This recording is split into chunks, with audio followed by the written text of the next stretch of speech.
سلام عليكم.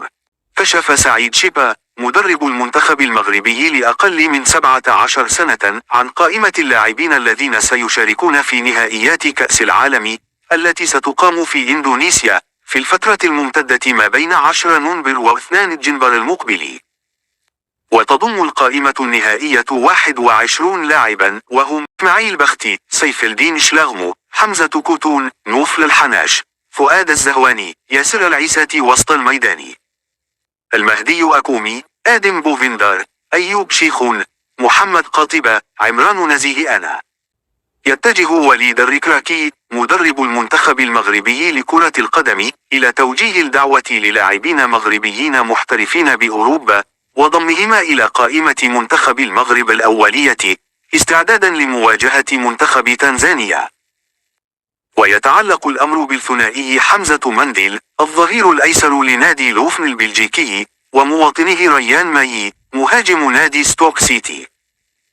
وجاءت رغبة الركراكي بعد تألق اللاعبين المذكورين مؤخرا في بطولتي الدوري البلجيكي والإنجليزي، في انتظار معرفة إن كان سيضمهما للقائمة النهائية التي سيعلن عنها في الأيام المقبلة خلال مؤتمر صحفي سيعقده داخل مركز محمد السادس لكرة القدم. وحدد وليد الركراكي قائمة موسعة مكونة من 50 لاعبا، وتضم عددا من اللاعبين الذين ينشطون في مختلف الدوريات الأوروبية والعربية، وأيضا في الدوري المحلي، في انتظار تقليصها لتشمل 23 لاعبا 10 أيام قبل انطلاق منافسات النسخة 34 لكأس أفريقيا في ساحل العاج.